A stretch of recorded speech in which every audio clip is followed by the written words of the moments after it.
Welcome to Recovery Talks, a Fairbanks podcast where experts from Fairbanks Treatment and Recovery Center, located in Indianapolis, Indiana, take time to discuss unique aspects of addiction, substance use disorder, and recovery, as well as other relevant issues with our guests. I'm your host, Kathleen Gill. I've worked at Fairbanks since 2007, and I am a woman living in long-term recovery. Today on Recovery Talks, we are joined by occupational therapists Sally Wasmuth and Victoria Garcia-Wilburn. Over the years, they have found strong connections between theater, addiction, and recovery. Today, we're talking about theater productions they have put together for the Spirt Place Festival in Indianapolis and how theater can be a powerful tool for those living in recovery. Thank you so much both for being here. Sally, tell me a little bit about yourself. Okay. I am an occupational therapist. I'm also an assistant professor at IUPUI in the Department of Occupational Therapy. Before that, I was a research fellow at the VA here in Indianapolis. And before that, I was a clinician in New York City in a rehab hospital. And Victoria. I am Victoria Garcia-Wilburn. I'm also an assistant professor at Indiana University, Purdue University, Indianapolis. Prior to that, I was at the University of Indianapolis as an academic fieldwork coordinator. And prior to that, I worked in healthcare administration as a clinical liaison. Thank you both. So I'm just going to open this podcast up with how in the world does theater and recovery from addictions go together? That's a great question, Kathleen. So it doesn't in most circles, but it was something that came about when I was a research fellow at the VA. So I knew as an occupational therapist that it was important for people to engage in meaningful activities to promote mental health, to promote physical health, to promote good social relationships, and really to promote recovery and addiction, which was the focus of my research at the time. What I didn't know was what occupation I wanted to study. I knew that I wanted to implement an intervention that involved people in recovery doing something meaningful, but I didn't know what that was. Fortunately, I'm married to a theater professional who has brought me into the theater several times, and I've also sort of by default had to watch the theater process unfold. So I was really fascinated by that process, and I started to see some natural links between what happens when you do theater and what was being said in addiction recovery literature and science. So just to give you a couple quick examples, addiction science shows us that there are neurological changes that happen when we use drugs compulsively. And literature suggests that doing things that involve our executive systems, so high-order tasks like memorization, having to be present and talk to other people, having to organize your time, those executive tasks can actually rewire some of those neural networks that get pathologically changed when we use drugs. So theater made sense to me there. It also made sense in the way that people in addiction often become isolated, and theater requires people to be among other people. Theater, the last thing I'll say is theater requires you to look forward, whereas addiction is very impulsive and immediate. So being in a 6-week theater project requires people from day one to be thinking about, oh my gosh, I'm going to do this on stage in 6 weeks. So in those 3 ways, it seemed kind of like a natural fit. And the way they came together was just really serendipitous. It just kind of hit me one day. That's interesting. And I find this so incredibly fascinating. Sally and I met, about 4 years ago, 2015. You were working on a production called Altered, and you were utilizing space at Fairbanks to do your rehearsals. Yes. Tell us a little bit about that show and what that was about. Okay, so Altered was written by the wonderful Ben Asekwe, who is a local playwright here in Indianapolis.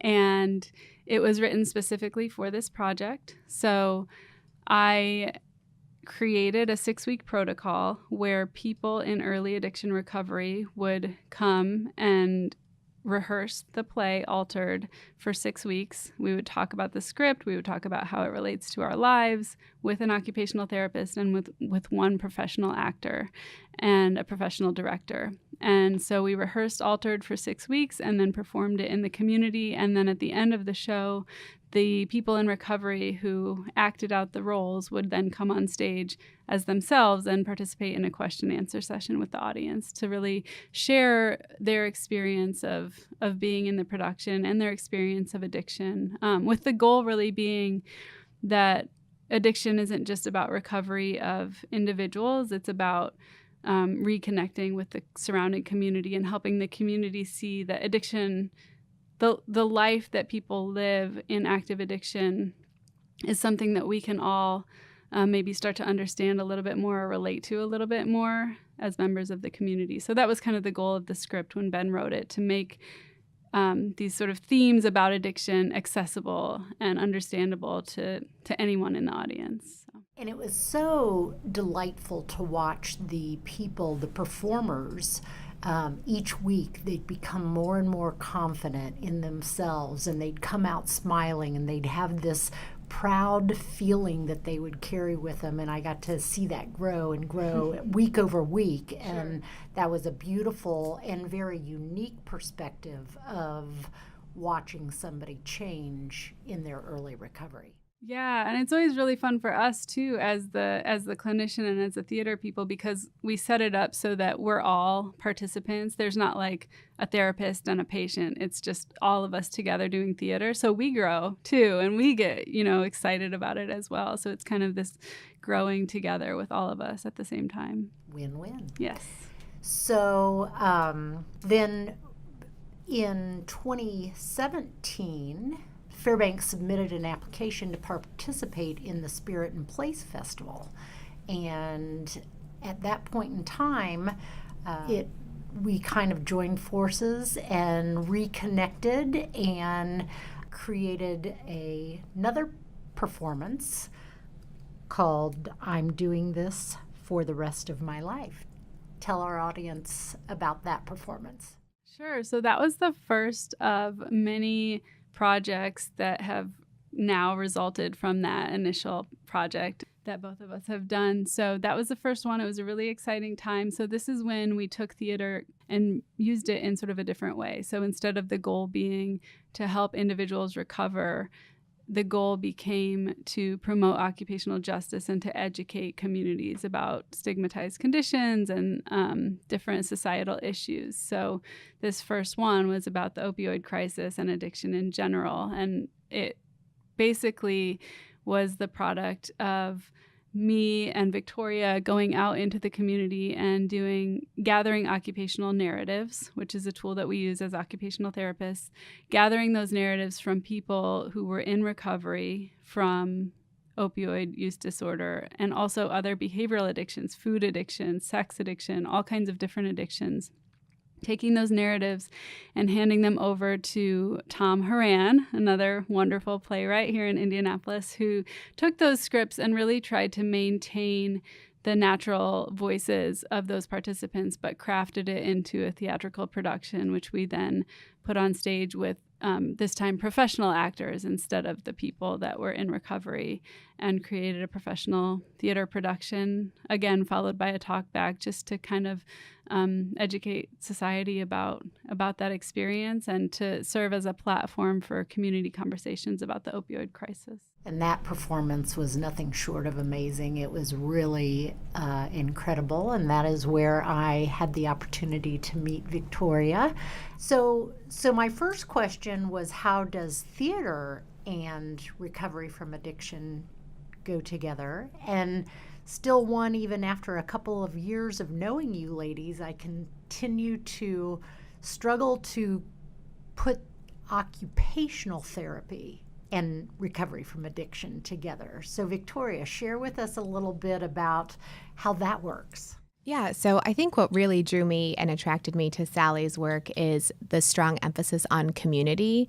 So Like Sally, I too am married to an artist, and so the arts really brings people together. So I was very intrigued about how she was using theater to bring the community together and to get these raw narrative accounts. And so as an occupational therapist, we are highly skilled and educated in active listening and empathetic listening. And so in this process of empathetic listening, the person who's telling the story is the owner of power, right? So when we're thinking about addiction recovery, we think about this dynamic of provider and patient. And when you're doing this discipline called narrative medicine, and that's actually out of Columbia University by the researcher named Rita Sharon, it places all the emphasis and ownership and power and drive and direction to the client, which is very opposite of how we teach medicine, right? How we teach any sort of healthcare, that really, I'm the one that comes in the room as the provider, and I'm the fixer, I'm the doer, I'm the person who helps heal. And the discipline of narrative medicine and occupational therapy have this perfect fit because we believe that the person has already the solutions in them to sustain recovery, to promote recovery. We're just not doing a great job listening. So once we're able to draw out that empathetic listening, we can help the client reformulate new patterns and roles and routines and even identities of who they are to see themselves in recovery. That is just amazing, and thank you for that description. I used to think that occupational therapy was teaching somebody how to open a jar after an injury, is how I have related to occupational therapy. Right. And I would say to that, the roots of our profession are actually in mental health. So occupational therapists were frontline providers of World War I veterans who had, at that time we would call it shell shock. Now we know that was post-traumatic stress disorder. And so we would use activity which is occupation, and the doing of that to draw people out of that shell shock. So there is power and validity in being heard and being able to do. And so the roots of our profession are in mental health. And so we are mental and behavioral health providers. That's amazing. And how critical telling the story for somebody in recovery, owning that story. And even though that story, sometimes there's so much shame that goes with it, that power that you're talking about is that if they can name it and claim it and say it and then be able to move on, there is real healing in the storytelling piece. And I think for me, Sally has developed this amazing intervention with theater, and being in the audience of some of her productions, we can all relate to aspects of somebody's life struggle. Whether we're in addiction or not, there are all highs and lows to our life. And it helps to normalize and destigmatize those that are in addiction and those that are not affected by addiction yet. So, Sally, you mentioned that your work is on the stigmatized elements in our community. What other types of works are you doing? Yeah, well, right now we have a project about the experiences of discrimination from Black women in our community who have experienced discrimination in healthcare. Victoria actually did one on experiences of postpartum depression. And I'm also doing a project, not like the Spirt Place one, but like Altered, with clients from the Eskenazi Health Transgender Health and Wellness Clinic. So they are getting a chance to be the actors in a 6-week intervention. Wonderful. Yeah. So after the Spirt Place production in 2017, Victoria, you were very instrumental in partnering with Fairbanks again for the 2018 production of Pain and Purpose, which was all about the intersection of parenting and addiction. So share with our audience what that performance was about.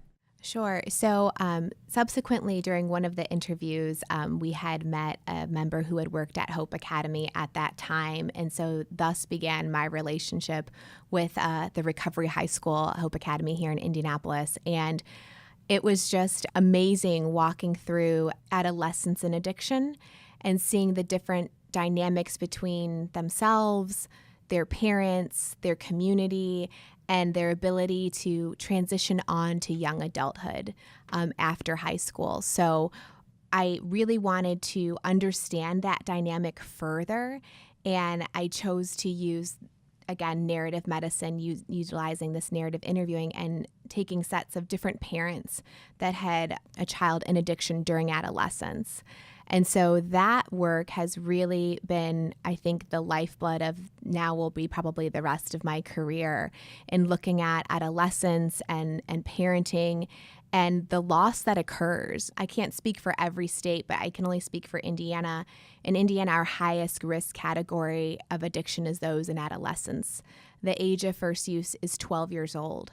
So if you can think about substance use at 12 years old, up until, 16, 18 years old, you're in and out of intensive, inpatient, outpatient stays. All of the life skills that you're learning, both physically and mentally, are kind of absent. So that in that parenting dynamic, you're really stuck at that place before in which your child was in addiction. So you have this memory of who they were before, and your aspirations and dreams and hopes for them are now different because they're in recovery.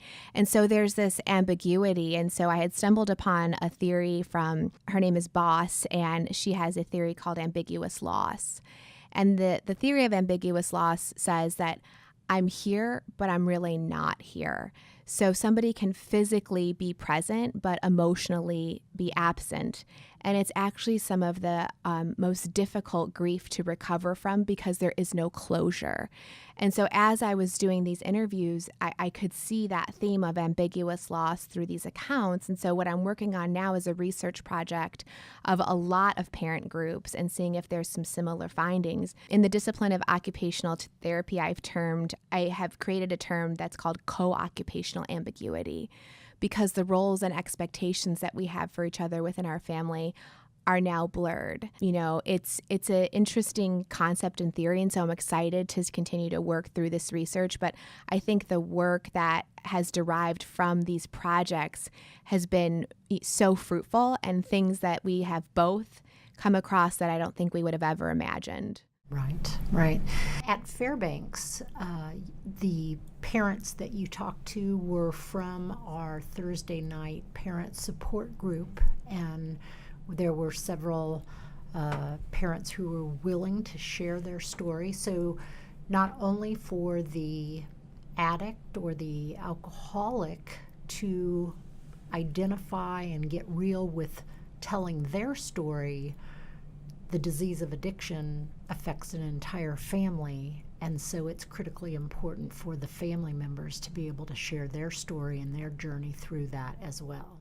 Right. So I think it's important to note that my research was separate and independent of the production, because in the production, all of those stories were parents that, had given just this great amount of transparency. But I agree, it's a level of recovery that we don't fully acknowledge, because addiction does affect everyone, especially the role of a parent and that of a child. Yes, and so that performance in 2018 was primarily, we had a family where they had lost a child due to addiction. We had a family where their child was incarcerated due to addiction.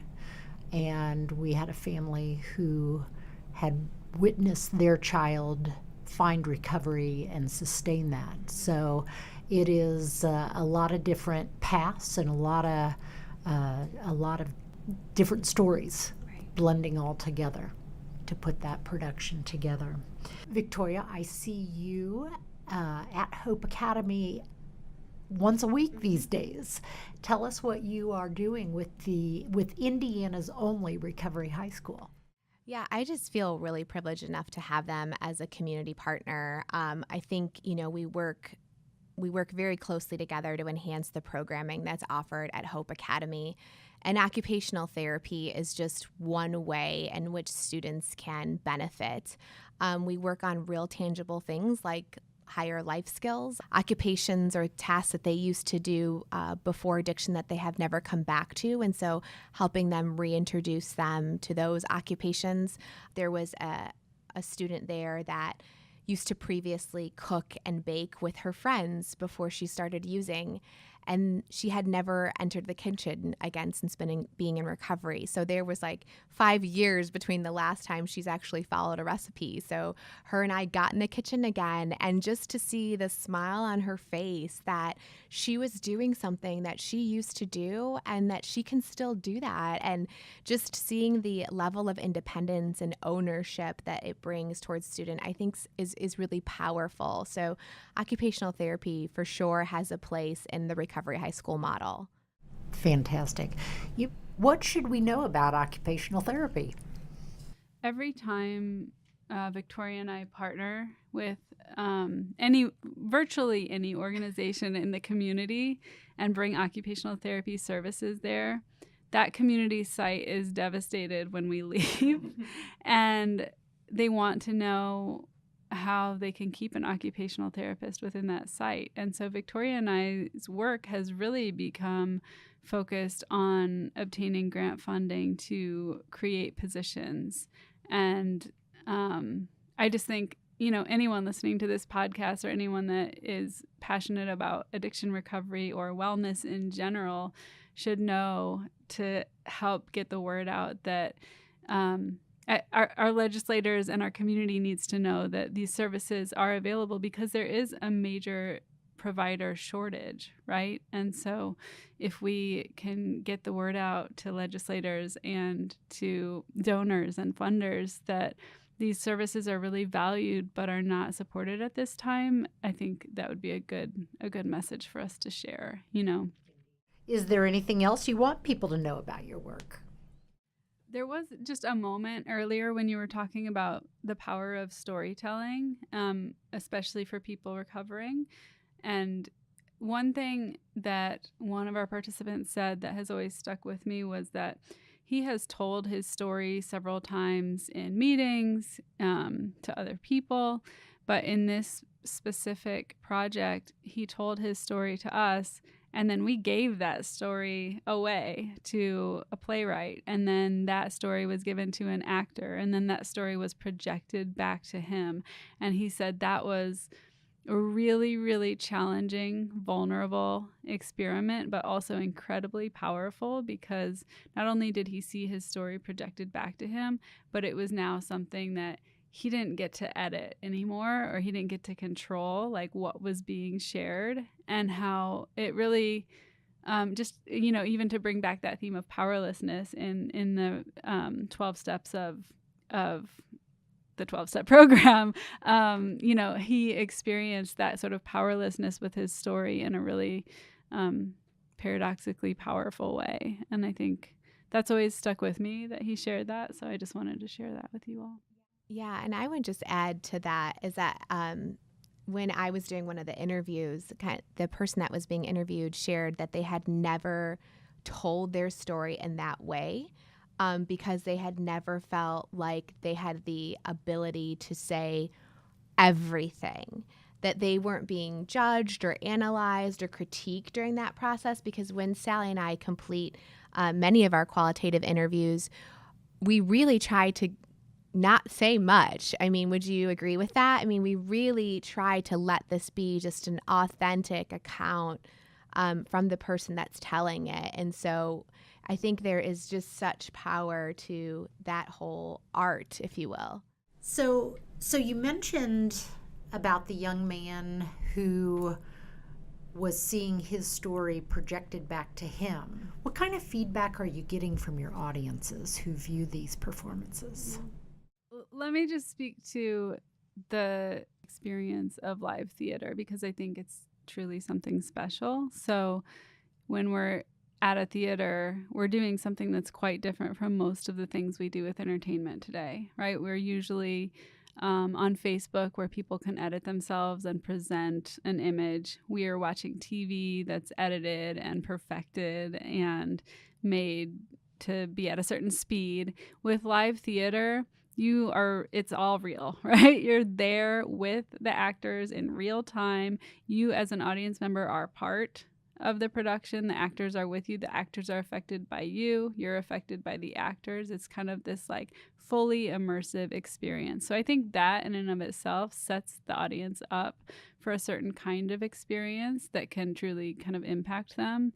But I would also say that all of these theater projects are written in a way that aims to either, one, tell something very truthful and raw, or two, tell a script that was specifically written almost like thematic or broad or vague way so that almost anyone could relate to what's being shared. So the feedback that I get from audiences is I actually don't know anyone with an addiction, and I'm not addicted to drugs myself, but that character Narcissus or that character Icarus, when he flies too close to the sun, like I could totally relate to that excitement, and I totally understand that. So I think obviously from people who have direct experience, they cry, they feel very powerfully moved. They've shared about, constantly get emails that the productions have moved me to tears.